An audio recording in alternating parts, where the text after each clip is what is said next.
वालेकुम प्यारे बच्चों, उम्मीद करती हूँ कि आप खैरियत से होंगे। आज मैं आपको एक दिलचस्प कहानी सुनाना चाहती हूँ, अक्लमंद किसान। हम आपको एक किसान की कहानी सुनाते हैं। क्या आपको मालूम है कि किसान किसे कहते हैं? ये तो आप सब जानते होंगे कि अल्लाह पाक हमारे लिए खाने पीने की सारी चीज़ें, चावल, गंदम, दालें वगैरह और सारे फल, सेब, आम वगैरह ज़मीन में उगाते हैं। ज़मीन को खोदा जाता है और इसमें बीज डाले जाते हैं। फिर अल्लाह ताला इसमें से अनाज और फल उगाते हैं। जो शख्स ज़मीन पर मेहनत करता है, उसे खोदता है और इसमें बीज डालता है, इसे किसान कहते हैं। ये कहानी भी एक किसान की है जिसका नाम अहमद था। अहमद के 3 बेटे थे।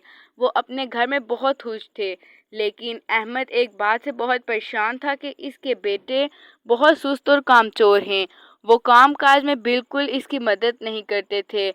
आखिर में सोचने के बाद इसके जहन में एक तरकीब आई। उसने अपने बेटों को जमा किया और इनसे कहा कि प्यारे बेटों, हमारी ज़मीन के अंदर खजाना छुपा हुआ है और मैं इसे निकालना चाहता हूँ, लेकिन मैं बूढ़ा हो गया हूँ और अकेला काम नहीं कर सकता। इसलिए अगर तुम मेरा साथ दो तो हम मिलकर ये काम कर लेंगे।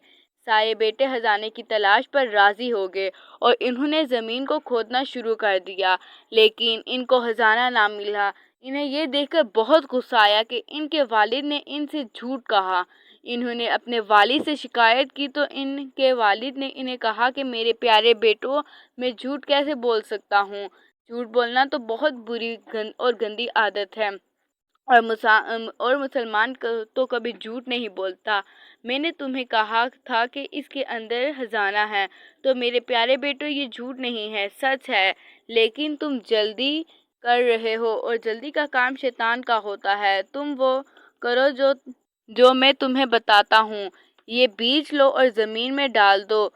जब सारे बेटों ने मिलकर बीज ज़मीन में दिए तो किसान ने कहा, आओ अब वज़ू करो और नमाज पढ़ो कि अल्लाह से दुआ करो कि इस बार अल्लाह बारिश बरसा दे। सब ने वज़ू किया, नमाज पढ़ी और बारिश की दुआ की। अल्लाह ने इनकी दुआ कबूल फरमाई और खूबसूरत बारिश हुई और कुछ ही दिनों में ज़मीन में पौधे उगने शुरू हो गए। किसान ने अपने बेटों से कहा, देखो यह खजाना है जिसका मैंने तुम्हें कहा था। जब कोई शख्स मेहनत करता है तो इसका फल इसे ज़रूर मिलता है। आधे बीच में काफ़ी सारी एक जगह थी ना।